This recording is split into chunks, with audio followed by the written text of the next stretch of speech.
right?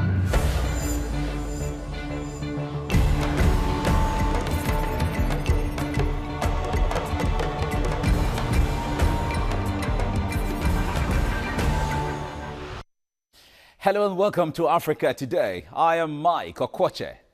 It's about that time in Nigeria's political history when you have a democratic recurring decimal showing up every 4 years.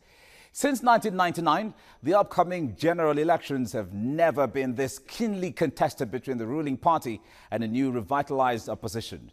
Now, with less than 2 weeks to the presidential election, political rallies have gained momentum across the country, with flying kites of party colors literally taking over the whole atmosphere. So we ask, what do you think is at stake in Nigeria's upcoming elections? You can join the conversation and share your thought with us on Twitter at TVC Africa Today. We'll take a report and Africa Today will continue. Thanks for joining us.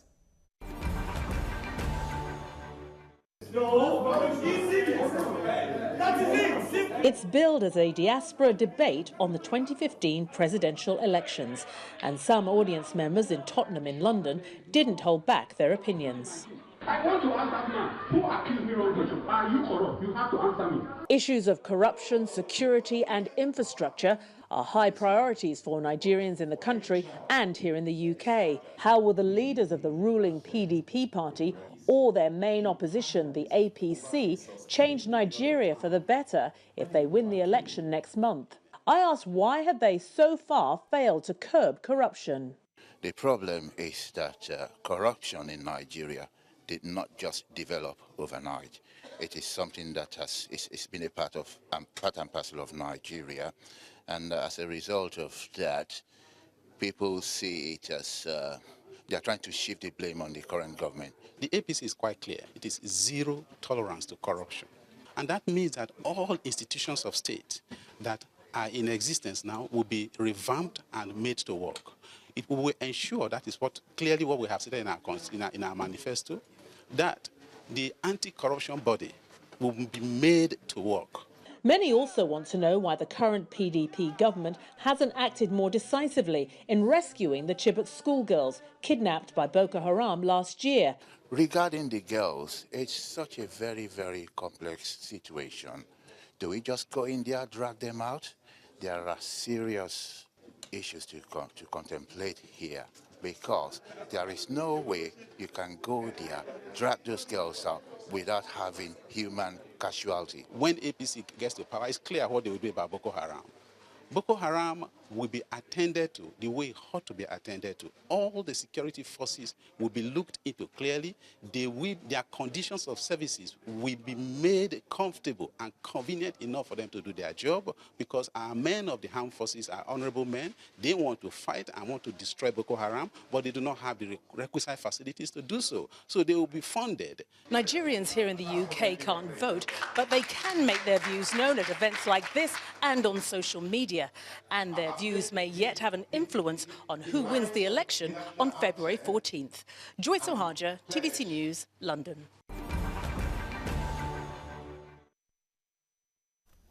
All right, glad to have you join us on Africa Today. Now, these are critical and interesting times for Nigeria, where more musicians and movie stars now seek elected positions, with the real politicians going lyrical and poetic in a bid to get the electorate's mandate. It is also that time when no one can afford to sit on the fence right now except the anchor of the program. Now, joining us on Africa Today, we have Victor Okwoche, a media consultant and public affairs analyst. You're welcome to Africa Today. Thank you for having me. It's good to see you.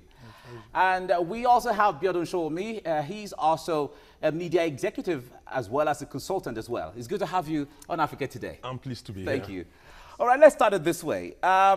Every 4 years, we have almost the same way things run since 1999. In fact, since the First and Second Republic, the way politicians in Nigeria make promises is almost the same thing. I'm going to give you basic amenities, I'm going to give you this and give you that, and then one way or the other. It doesn't always play out the way they make all the promises. But in this election, Biodun, let me start with you. What is different about the election 2015?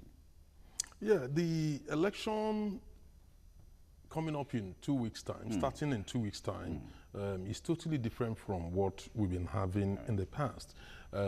is very close to what we had in 1992-93, you know, the June 12 elections, which is all about hope, you know, when people felt the country was going, you know, hopelessly adrift. And then you had the people rallying around the candidacy of the late Chief MKO Abiola, and then another Muslim, Babagana Kingibe, who was his deputy. Nobody cared about ethnicity or religion or anything. And then they even went as far as defeating Tofa, you know, in Kano State. That's the opposing candidate to Abiola at the time. So we are beginning to have the same feel this time around, but in a different way. There is this electric atmosphere around General Muhammadu Buhari. You know, everywhere he goes to, it's like a nation in the mood of a change. You know, everybody seems to have agreed that, look, we need to have a change from what's been going on.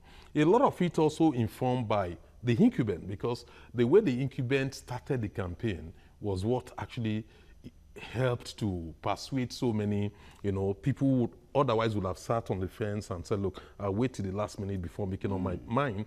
But they were persuaded from day one. Tafawa Balewa Square, you know, persuaded so many people when the president started talking about corruption and can't put all the government officials in prison. You know, he was talking about, he went subsequently to Anambra, to Enugu State, you know, condemning the conviction, you know, describing it as too harsh, of Jim Nwobodo, who was convicted by his own opponent.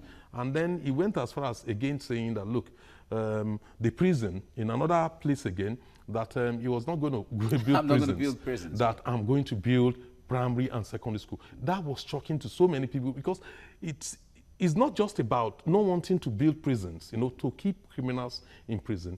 Also that the president was ignorant of the fact that building of primary school and management of primary education is strictly the responsibility of local government. You know, that was very, very revealing. And so those opening shots, you know, in those campaigns, you know, made a lot of difference. So that is why we seem to have a kind of resolve by those who are clamoring for change, you know, saying it seems their voice is louder than those who are saying, look, we want to maintain the status quo. Okay. All right, talking about the loudness of the voices, we'll come back to that anyway. Victor, when it comes to promises, Nigerians have heard so much promises from politicians. Even those who are going to the legislative houses sometimes make promises of building this, providing this, as the case may be. But at the end of the day, it doesn't always translate to, politicians are not able to deliver about 50% of the promises they make, generally. Now, going into this election, considering the build-up generally, you have been talking to people. You know what's in mind. What's the perception about how satisfied Nigerians are with the electoral promises that have been reeled out by all the political parties at this time? Well, the difference here in this particular case is that the incumbent really doesn't have to make promises, because he has records that are showing already and that are speaking. And so the only thing you can do is consolidate and build on those records. When you have nothing to show, then you rely on promises and hope that that these promises will be actualized. I find it interesting when I look at General Buhari, for instance, when he talks about change, there's a pattern I have noticed. Obviously, the PR consultants have done their poll, and they have said, they have come up with a finding that the 3 biggest issues, or 4 major issues Nigerians are clamoring for, but principally 3, and then maybe there's a 4th leg, there's a tripod: corruption, unemployment, and insecurity. And what it simply does is, when it goes to, everywhere it goes to campaign, less than 5 minutes, all it does is, the problem with Nigerians is corruption, unemployment, insecurity. We're going to deal with this. Thank you, and it goes to sit down. Now, what I want to see is a situation where you tell me, how do you plan to do it? Of course, in the case of unemployment, I've heard things like, we're going to set up, is it 720 jobs or 1 million jobs or whatever? In another case, I've seen in the manifesto where I say there will be a welfare thing about giving out 5,000 naira every month to unemployment. To about, you know, see, for me, I mean, this is one approach. And then Compare that with the approach of the incumbent, where it's not a matter of giving out welfare, but identifying, for instance, young graduates with potentials, empowering them and training them for entrepreneurship, and giving them grants. And when you do it in a situation like that, what do you see? What you see is a situation All right, where... now, let me ask you. The point there is, they are talking about blocking the leakages. Yes. Now, there's so much money in this country. Everyone has confessed or professed that and aligned to that, the fact that Nigeria is very rich, yet poor. Now, if corruption is actually tackled, where all the monies that have been leaking differently are left in the pool, wouldn't they be able to handle all of this? But that's what I'm saying. I mean, when he was talking about the issue of prisons and all that, the approach of the incumbent is simple. You see, there is no place that you will not find corruption. People, by nature, if they have a leeway, they may want to help themselves. You know, not everybody, of course, people are above that, but generally. And so what makes, particularly in the Western society that have evolved over the years, what makes societies like that work is a system put in place which does not allow for it, which is why it's not about building prisons, but when, for instance, like we look at agriculture and all the leakages you had in fertilizer and all that, you create a scheme that blocks it. You look at things like ghost workers and, for instance, where a lot of money is being wasted and all that, you create a system that blocks it. You become more scientific in your approach to handling corruption. That makes more sense. It's not about, because if you build prisons and all that, at the end of the day, taxpayers' money will go into, you know, maintaining the prisoners. You know, so there's a difference. You're itching to say something. Yes, I am. You know the funny thing in all this is that the incumbent, you know, is very, very well known, you know, for being very long on promises, but very short on delivery. And we know that the main challenger, General Buhari, is very short in words, but very long on delivery. When you look at virtually all the different areas of the economy, he was in power for a very short time, about 18 months. Built 2 refineries and what demand did. We know what the incumbent promised us when the whole country discovered that 1.6 trillion, you know, if you are to believe the House of Reps report, you know, was leaking, you know, into people's pockets, you know, from oil, you know, the oil proceeds scam. We were told that, look, we will do 2 things. One, we will crack down on it by bringing in forensic experts to probe the whole thing, and then we'll close it up, we'll prosecute all the people. Till today, nobody, not one person, since 2012 is in jail. And then we have the president coming, you know, to differentiate between, you know, he was made it very clear that stealing is not corruption. You know, and when you have the president saying stealing is not corruption, nobody is being jailed, you know, for looting public funds, then we have the 10 billion naira, you know, jet, you know, which Alison Madueke, the Minister of Petroleum, you know, expended in a year on flying, you know, and then the House of Rep wanting to pull her up, and then nothing is happening. Then you have the president going on campaign saying that, look, what we want to do is to create systems, institutions that will not allow for corruption, but not to try those who are corrupt and put them in prison. Look, the real way to deter crime, to stop crime, is through deterrence. Is when you know that you get punished if you misbehave. That is what can stop crime. It is not when you say, okay, leave the criminals, let them get away with it, we'll create a new, you know, institution to stop them. Okay. So that does not help at all. All right, Victor, let me ask you personally. Yes. This has been on the headline of news for several years ago when the president said stealing is not corruption. But personally, you have been in this country, you've seen all of these things. If I ask you, is there a difference between stealing and corruption? What would you say? Well, I think we have to look at it in perspective and try to understand what he was saying. Okay. When he made that statement, what he simply said was that, you know, because you cannot do more than what the law says. It's like in the case of the pension, what's his name, the one who was, who got away with the light. The director. Exactly. You cannot do beyond what the statute books say. It is clear that our statute books need a lot of revision. You cannot, as a judge, if the maximum sentence, for instance, is 10,000, and if there's an option, I mean, maybe, let's say 5 years or 10 years, and then maybe there's an option of a fine, and it is there, for instance, you cannot do, even if No matter what you think, you cannot do beyond what the status books say. And frustration of the president. What he's saying there is, what he was trying to imply is that it is not fair. A system where a man will steal maybe a chicken and then go to jail for so long, and then somebody else will steal billions. You understand what I'm saying? And then just get over the life sentence. It is not fair. That was in the light in which he was saying before the propagandists came and started, twisting things upside down. Yeah, but and so, okay. But on the other hand, Yes. if the president meant that and he didn't really put it out for people to understand, would you blame the people? No, for no, twisting no. it? What he said was not ambiguous. Okay.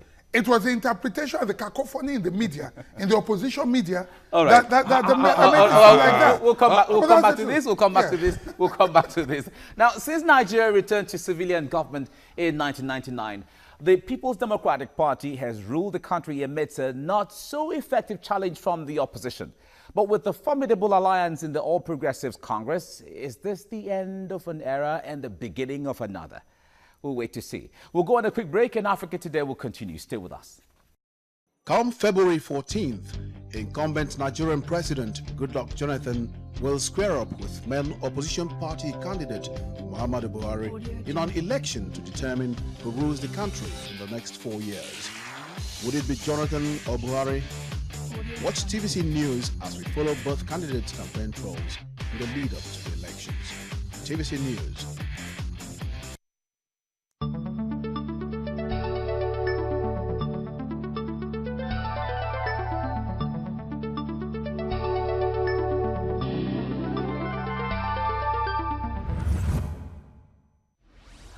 All right, thank you for staying with us on Africa Today. No doubt the upcoming elections are very important in Nigeria's democratic history, but many are already looking ahead and wondering how issues like corruption, poverty, unemployment, and insecurity will be tackled by whomever becomes the president on May 29th, which will be decided in just about 2 weeks from now. Now, let's go into the way these things are rolling out.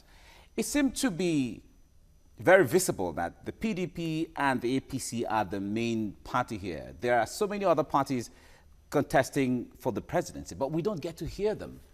Yeah, because those are the two main contenders. You have the sitting president, President Goodluck Jonathan, contesting on that PDP platform. And then you have the General Muhammadu Buhari, another former head of state, military head of state, also very formidable, with a huge following in the country, also contesting against him. All the rest, other contestants are deemed to be minor players, if you go by the mood of public opinion. It seems many people tend to have concluded that, look, the President Jonathan and the former head of state, Buhari, are the main contenders. And those are the people, with very colorful campaign, they've been coming out with so many policies and their manifesto, very rich about what, on promises, but what, like Victor tried to say the other time, what many people have not told us is not only, is all the parties. What we've not had is how are you going to pay for this, programs. All of them are promising, we will build this, we will build that, we will build that, at a point in time when revenue is going down. So how do you intend to achieve all this? Those are the things we have not been told. I'm not saying it's not costed, I'm not saying they don't have it, but we are yet to see that being put to the public, for debates. Okay. Now, in so many Nigerians were privy to the knowledge of the fact in 2011, sometime, President Jonathan said he wasn't going to contest the elections in 2015, but one way or the other down the lane, he decided to contest. So did General Buhari as well, after 2011. Said if he lost, he wasn't going to contest again. So it's neither here nor there. Both contestants have made statements like that, allegedly, publicly.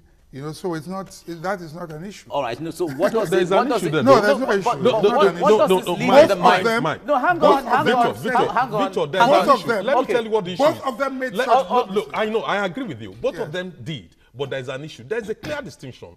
Buhari did, and he admitted he did.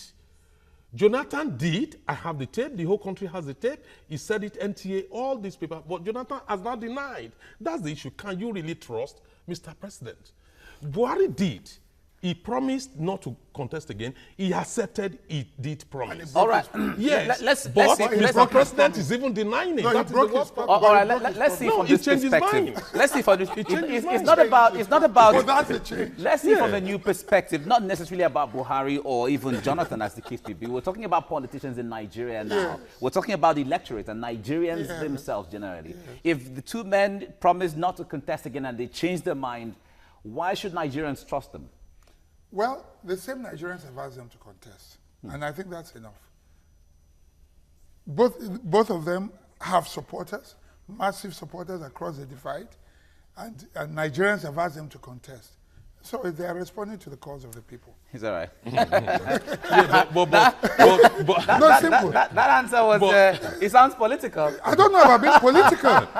Both of them say they weren't contesting.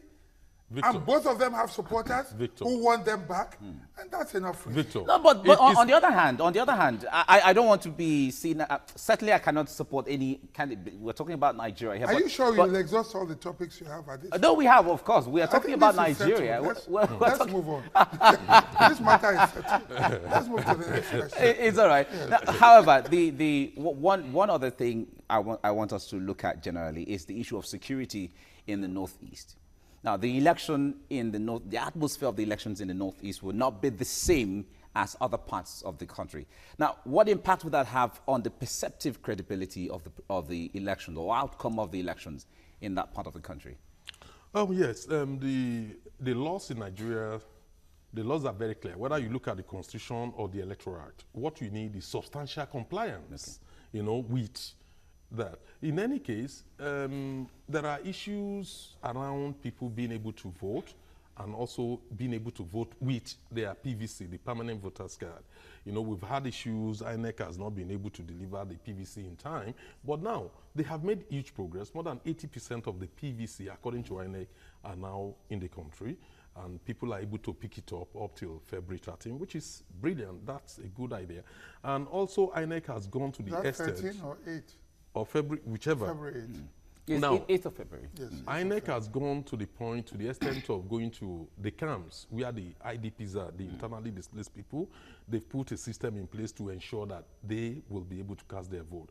In relation to not it itself, that very geographical space, and those voters who are there, INEC has done registration. People are getting PVCs.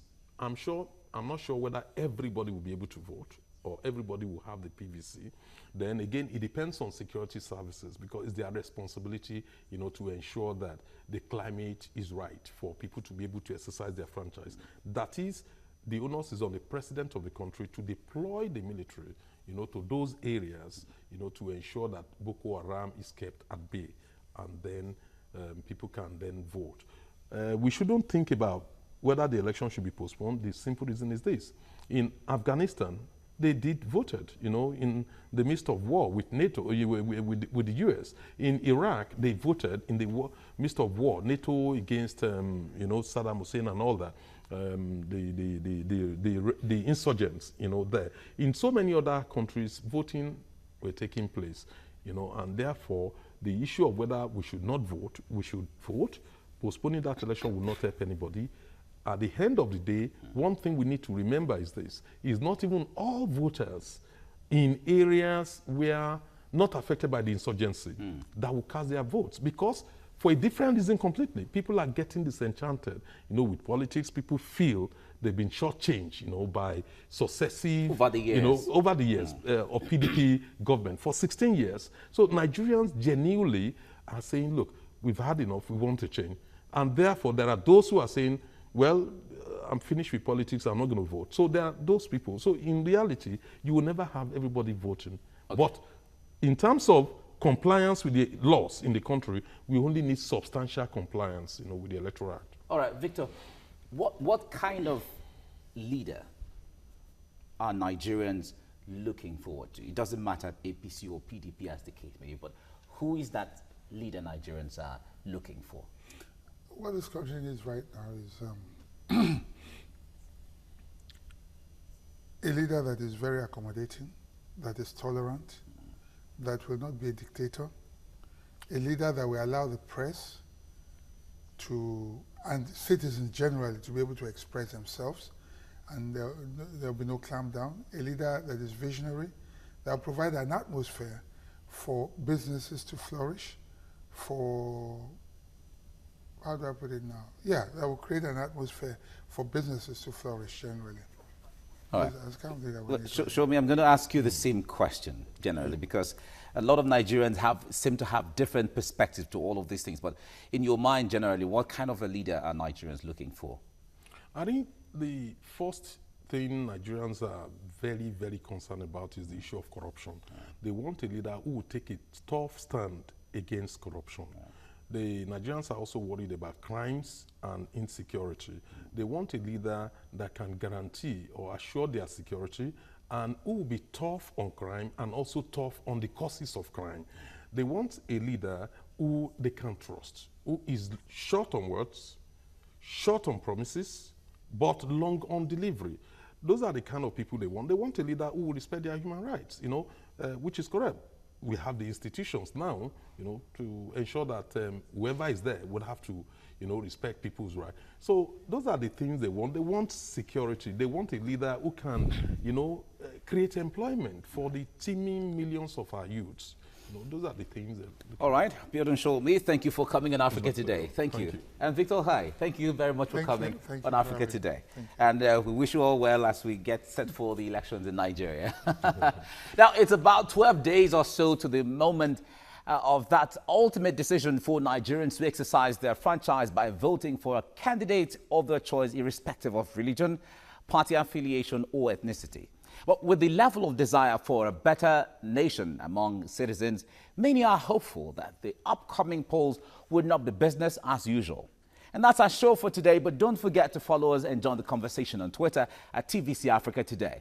On behalf of the entire team, I am Mike Okwoche, and don't forget, this is Africa. Bye for now.